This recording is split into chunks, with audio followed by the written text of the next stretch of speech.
Hey everyone, this is Greg, and I'm going to do my session 2 recap real quick, and then we're going to tonight. I'm going to go ahead and create my adventure for my third adventure. So to start off with something is I kept thinking, I'd come up with this.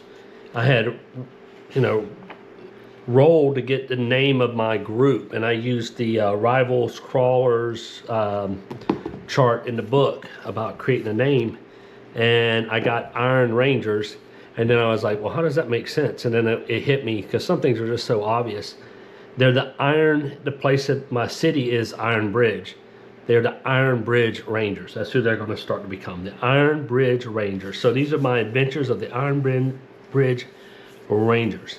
So last session 2, we did the plan was spy on the demon of the ancient lineage and the ruins of the lost twilight. And so my attendants was my 4 characters who have survived 0 level and their first adventure: Sharon and Rib, who almost died, Mill and Ham.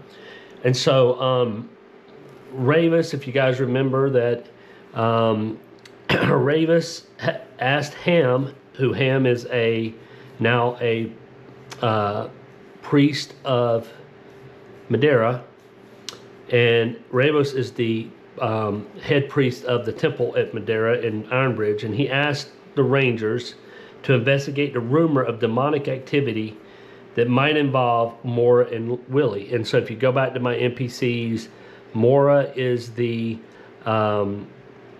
she is the in my place called a stock and pillory. So Mora is basically the head of the city watch. She's the head of the law in Ironbridge, and as you know, she's a halfling, but she's half demon, and so she is teamed up with Willie, who is at the temple of Menon. And something was going on.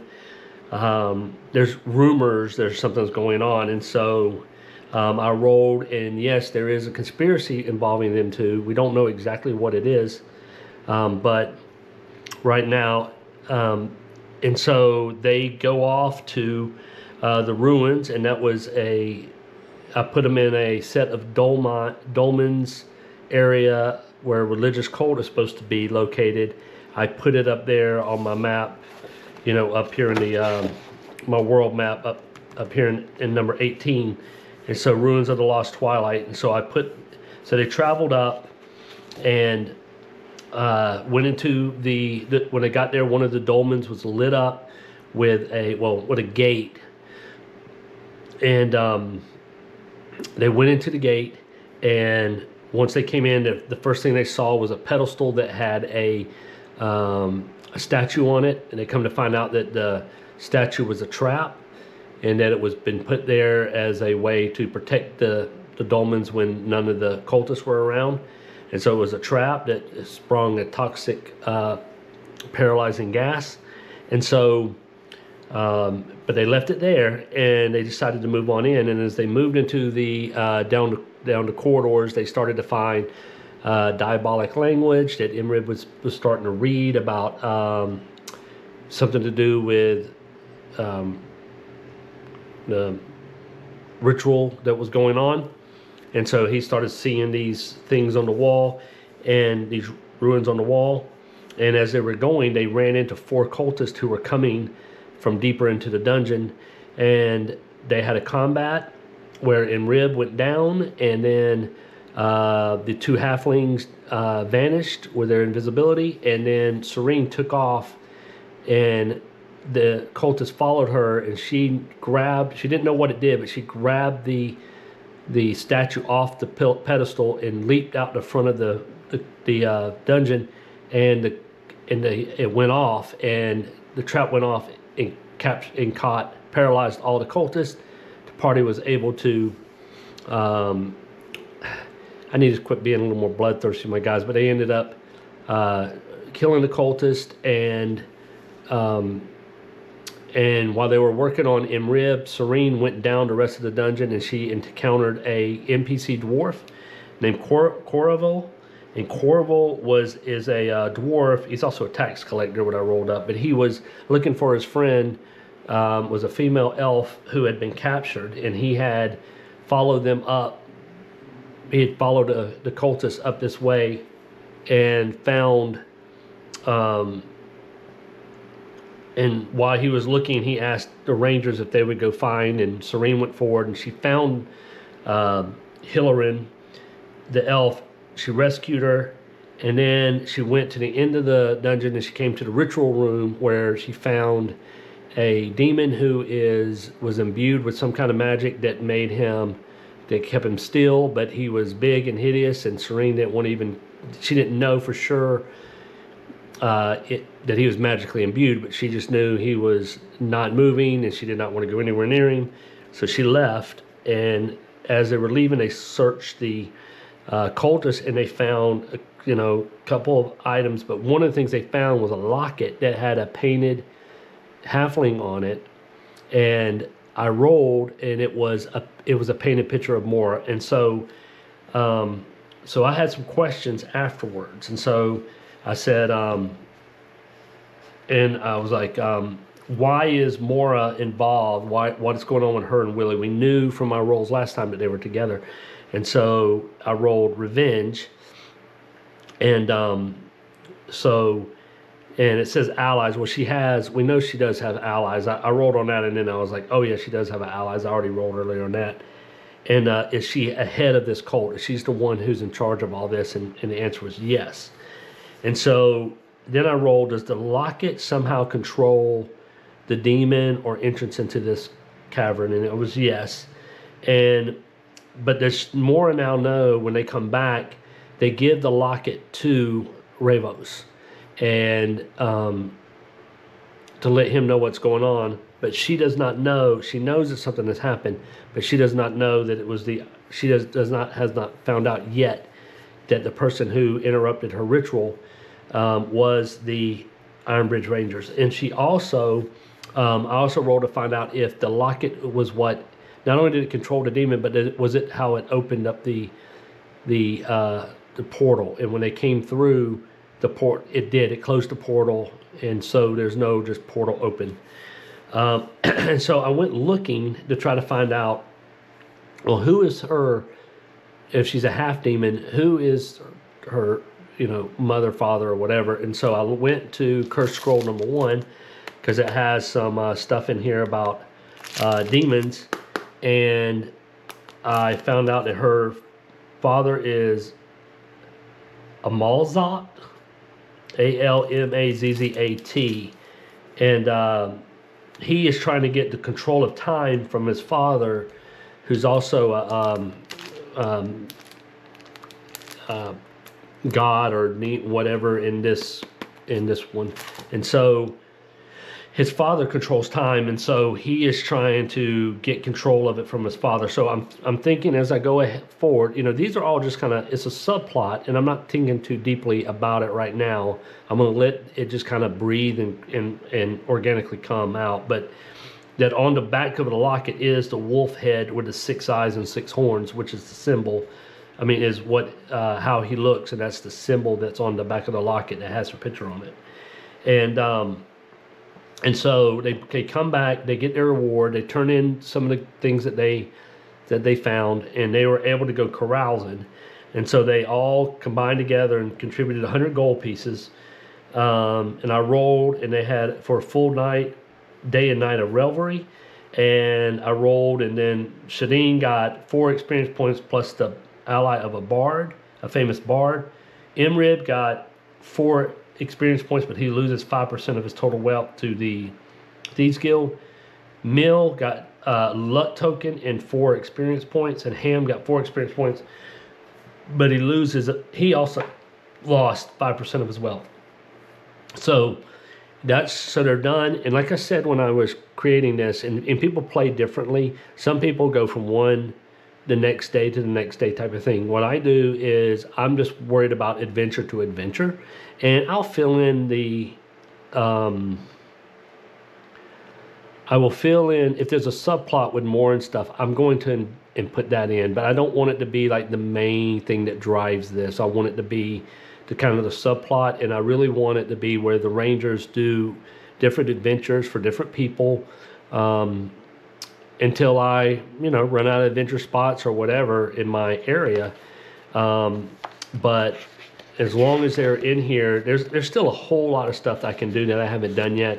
Adventures in urban town, in the city, adventures that could take place maybe off my map to come on, or also there's the Citadel of the Cursed Skull that people are starting to investigate again, and they might have to go there for another adventure.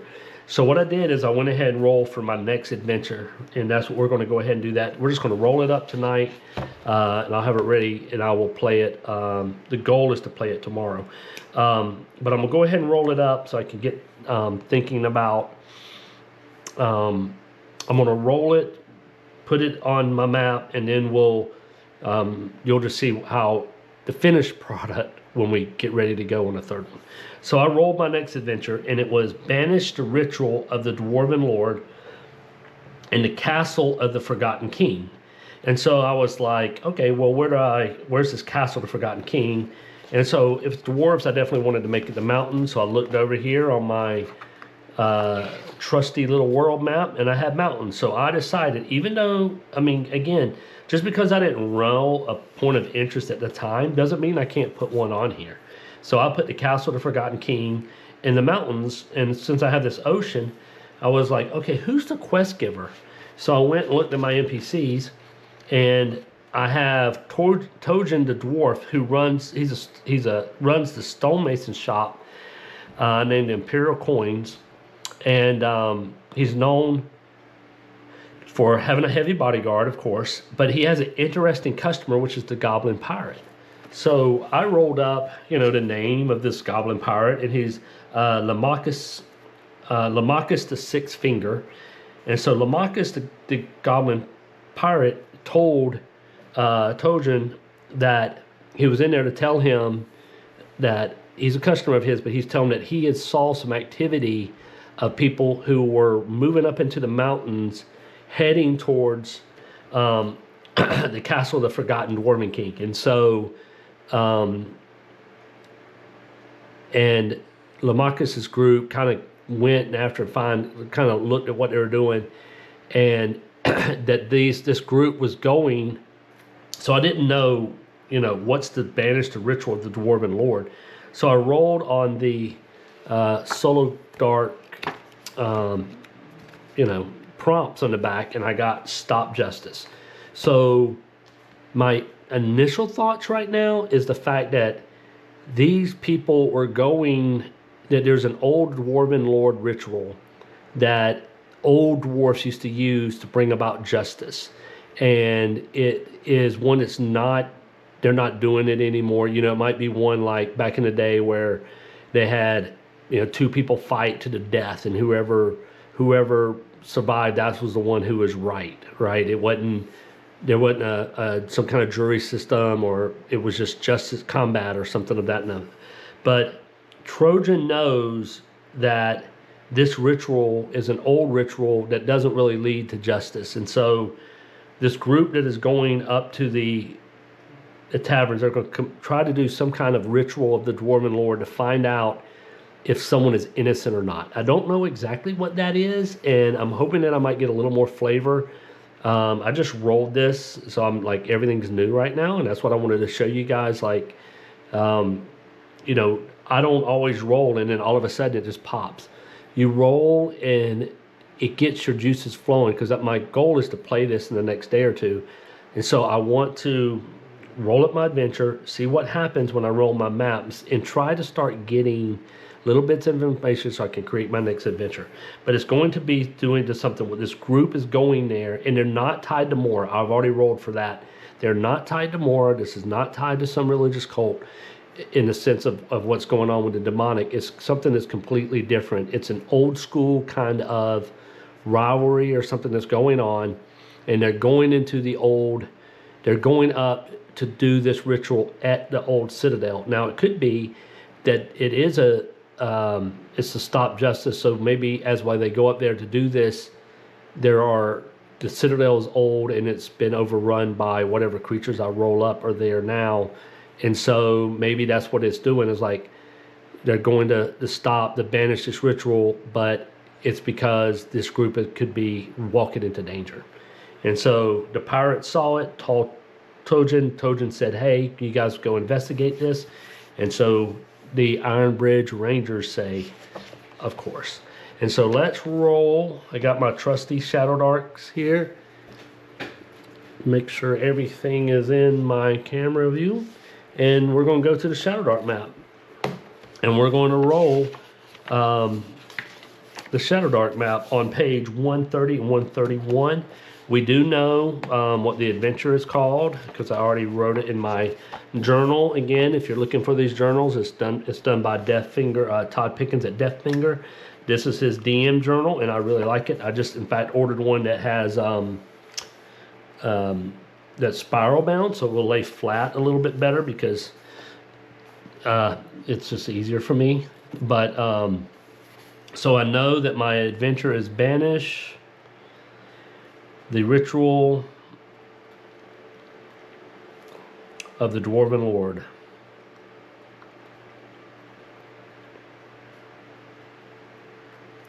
The adventure site is the castle, probably stronghold of the Forgotten King. Forgotten King. Okay, and then I'm going to write over here stop justice because it will remind me to try to figure out how exactly I want to play this out. So we will roll on the, I already know somewhat of the danger level, but we'll see what it is in the dungeon, what the mountains are. The mountains danger level, it's, let's see, I don't know what number it is, 8, 9. Yep, so 9, the mountain danger level is risky anyway. So we will roll, so I have this, put my journal off to the side here. Let's roll this up real fast. It's, so we'll roll the danger level first. Let me get my little thing here. 6, deadly. So this might be, that would give me the flavor of what's going on there. And so the size, 5 is a medium, which is an 8d10. Okay, and where is this going to take place? Site type. It's going to be caves. So it'll be some network of caves, of catacombs, into the ruins here. So it's 8. So as I tell you, I go down the line, 1, 2, 3, 4, 5, 6, 7, 8, you know, however you want to do this. And I'll draw it all out later. Well, I might as well just.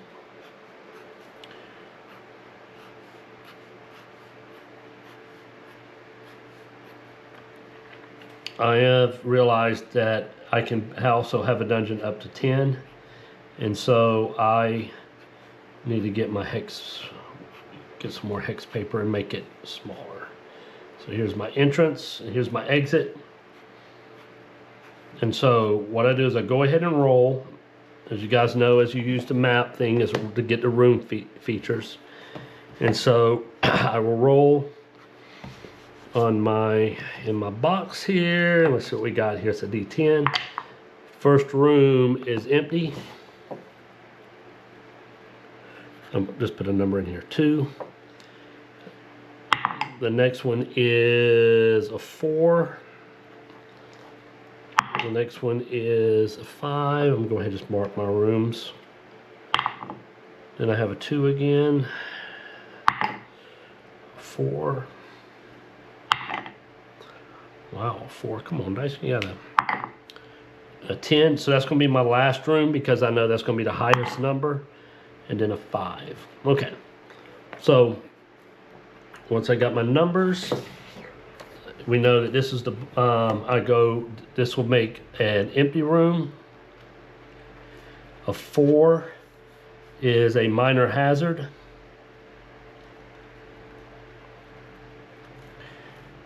A 5 is a solo monster.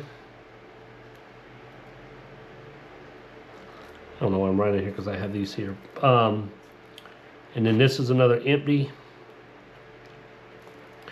Okay, a 4 is going to be a minor hazard, back to back.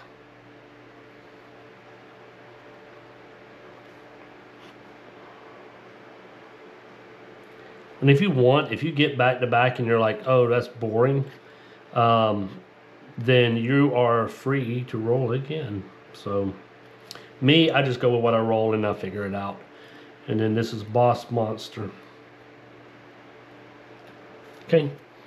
So then I go here, I got minor hazard, D6.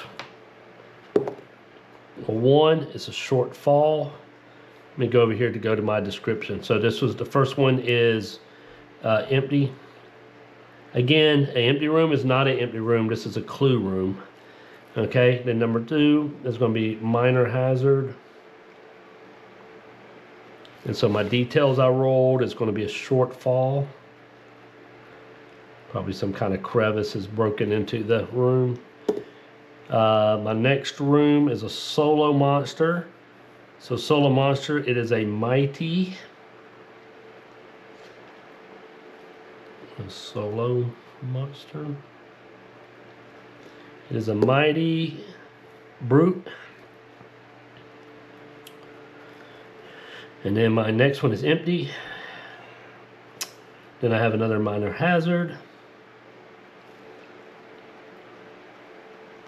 And then another minor hazard. Then another solo monster. And then the boss monster. Okay, so I'm gonna roll for my minor hazard again. This one is collapsing wall.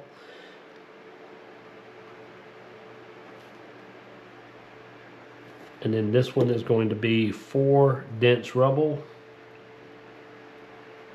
So basically, this is definitely an old, the castle of the Forgotten, these caverns that are underneath it are definitely old and falling apart. Solo monster is another mighty. A mighty ambusher. And last but not least is the boss monster. It's a D6. It's a 6. It's a supreme sorcerer. Okay.